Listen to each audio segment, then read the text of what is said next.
শ্যামলীকে flat থেকে বের করে দিয়ে অনিকেতকে চোরাবাড়িতে নিয়ে যায় শ্যামলী। হ্যাঁ বন্ধুরা, এমনটাই দেখতে পারবেন। বিস্তারিত জানতে ভিডিওটিতে লাইক দিয়ে সম্পূর্ণ দেখতে থাকুন। গল্পের শুরুতেই দেখা যায় অনন্যা কথা বলতে থাকে শ্যামলীর সাথে। অনন্যাকে শ্যামলী বারবার করে বলতে থাকে যে কিছুতেই এটা সম্ভব না, স্যার কিছুতেই এই কাজ করতে পারেন না। আমি স্যারকে অনেকদিন ধরে চিনি তো।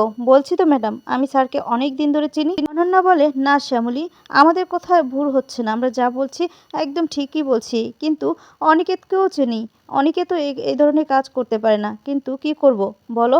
প্রমাণ তো এই কথাই বলছে যে অনিকেতই এটা করেছে। শ্যামলী তখন বলে, এই অফিসে এমন অনেক কিছুই হয়তো ঘটে যেটা ঘটার কথা ছিলই না। বিশেষ করে কি জানেন তো ম্যাডাম, আমি যেদিন এখানে পরীক্ষা দেওয়ার জন্য প্রথম দিন আসলাম, তখন আমাকেও কেউ এখান থেকে বের করে দেওয়ার জন্য আমার সাথেও চক্রান্ত করেছিল।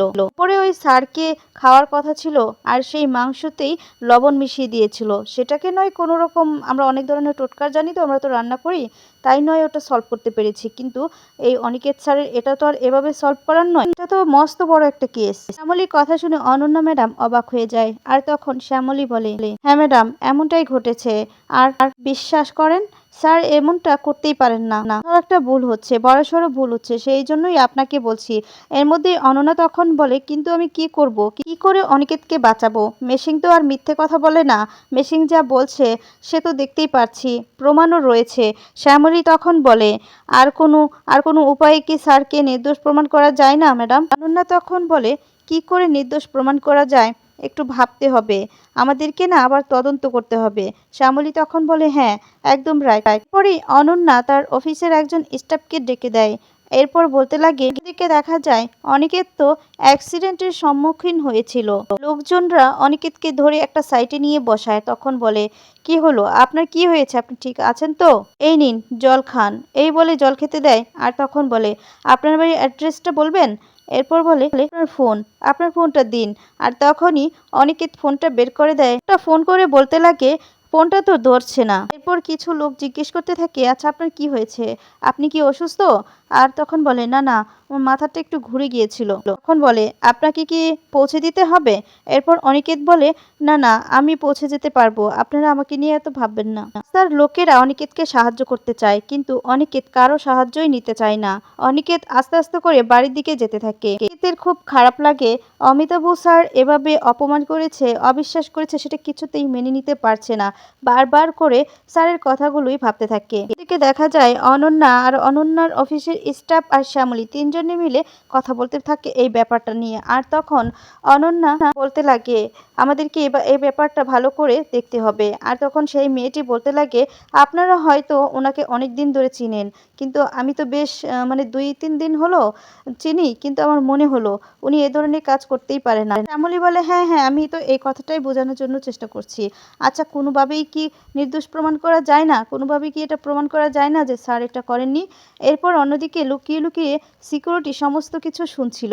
এদিকে দেখা যায় অনন্যা বলতে থাকে, কিন্তু সেই মেলটা সব কিছু নয় একটা কথা যে অনিকেত করেনি, কিন্তু মেলটা তো আর মিথ্যা হতে পারে না, মেলটা তো অনিকেতের সাইড থেকেই গিয়েছে। এটা তাহলে কি করে সম্ভব? শ্যামলী তখন সেই মেয়েটিকে জিজ্ঞেস করতে থাকে, আচ্ছা এটা কি কোনোভাবে সম্ভব নয় যে আরেকজন অ্যাক্সেস নিতে পারে? আর তখন সে বলতে লাগে, হ্যাঁ নিতে পারে। শ্যামলী বলে, ওই সময়টাতে তো আমার মনে হচ্ছে স্যার আমার কাছে ক্যান্টিনে কফি নিতে এসেছিল, তাহলে স্যার এটা কিভাবে করতে পারে? জানি স্যার এটা কিছুতেই করতে পারে না। আর তখন এই মেয়েটি বলতে লাগে, একটা কাজে করতে পারে, সেটা হচ্ছে উনি না থাকা অবস্থায় কেউ যদি এটার অ্যাক্সেস নিয়ে থাকে, তাহলে উনি মেল হয়তো করতে গিয়েছিল, কিন্তু নেট কানেকশন কোনো রকম ভাবে যদি কেটে যায়, তাহলে সেই মেলটা কিন্তু যায় না, সেখানেই থাকে। আর যখনই আবার ল্যাপটপটা অন করা হয় আর নেট কানেকশন হয়, তখনই সেই মেলটা সেন্ড হয়ে যায়, কিন্তু সেটা কিছুতেই কেউ বুঝতেই পারে না। অথবা ওনার ক্ষেত্রে এমনটাই হয়েছে। কথাটা শুনে অনন্যা শ্যামলী অবাক হয়ে যায়। আর শ্যামলী তখন বলে, রাইট, এটাই হয়েছে তাহলে। শ্যামলী তখন বলে, আচ্ছা আমরা যদি সিসিটিভি ফুটেজগুলো সমস্তগুলো চেক করে নিই, তাহলে তো কোনো না কোনো কিছু পাওয়ার উপায় আছে, তাই না? তাহলে চলুন না ম্যাডাম একবার। এই বলে তখন অনন্যা বলে, একদম ঠিক কথা বলেছ। এরপর সিসিটিভি ফুটেজগুলো তিনজনে মিলে সিসিটিভি ফুটেজের রুমে চলে যায়। এদিকে সিকিউরিটিটা লুকিয়ে লুকিয়ে সমস্ত কিছু শুনছিল আড়াল থেকে। ঠিক তখনই তীর্থাঙ্গ চলে এসেছে। আর তখন বলে, কি আড়িপেতে কথা শোনা হচ্ছে, কি ব্যাপার? তা শুনেছ ওই যখন কি শুনেছ? এরপর বলে, আমি শুনেছি যে যারা মানে অনিকেত স্যারকে মিথ্যে প্রমাণ করেছে, ফাঁসিয়েছে, সেটাই প্রমাণ করতে চাইছে ওনারা। এ কথাটা সিকিউরিটি ওখান থেকে চলে যায়। এরপর তীর্থাঙ্গ দিকে চিন্তায় পড়ে যায়, তখন বলতে লাগে, আচ্ছা তাহলে ওনারা এই সমস্তই করছেন। এরপর তাদের পিছে পিছে যায়, গিয়ে দেখতে পায় যে সিসিটিভি ফুটেজের রুমে, আর তখন বলে, এখানে কেন এসেছেন? মানে সবকিছু চেক করতে এসেছেন? এরপর কিছু একটা করে। এদিকে দেখা যায় শ্যামলী অনন্যার সেই মেয়েটি চেক করতে থাকে, কিন্তু কিছুই পায় না। কিন্তু মাঝখানে বিরতি বিরতি দেখায়, তখন বলে হয়তো নেট কানেকশন চলে গিয়েছিল।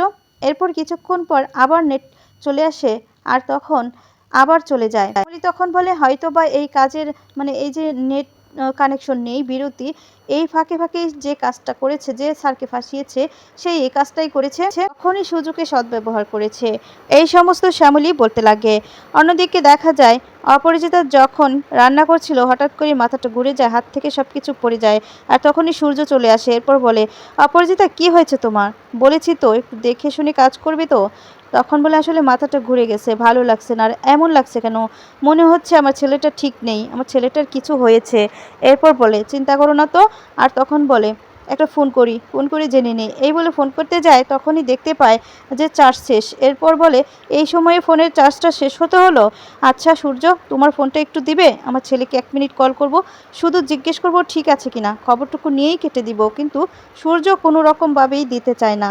আর তখন বলে, এতটা পাষাণ হয়েও না, এতটা পাষাণ হল, তুমি তো বাবা, তোমার তো কষ্ট হচ্ছে বলো। কিন্তু সূর্য কিছুতেই দিতে চায় না। তখন বলে, তুমি যদি আমার ফোন থেকে ফোন করো তাহলে অনেকে ভাববে যে আমি ওর সাথে কথা বলতে চাই, এর জন্য তোমাকে দিয়ে ফোন করিয়েছি। এরপর দেখা যায় অপরাজিতা বারবার করে হাত জোর করতে থাকে সূর্যর কাছে, আর তখন সূর্য বাধ্য হয়ে ফোনটা দেয়, আর দিয়ে তখন বলে, একটা কথা মনে রেখো, তুমি কিন্তু অনিকেতকে কল করবে না, প্রয়োজনে মন্দার আর শ্যামলকে কল করবে সমস্ত কিছু জানার জন্য, ঠিক আছে? তাদের কাছ থেকেই বরং জেনে নিবে, তবুও অনিকেতকে আমার ফোন থেকে ফোন করবে না। এরপর দেখা যায় সূর্য চলে যায়, দিকে বলতে থাকে, তুমি এতটা পাষাণ, এতটা পাষাণ কি করে হও? এরপর শ্যামলীকে কল করে অপরাজিতা, আর সুইচ অফ পায়, বন্ধ পায় ফোনটা। তখন বলে, সুইচ অফ বলছে কেন? আমার মনটা যেন কেমন করছে। এরপর মন্দারকে কল করে।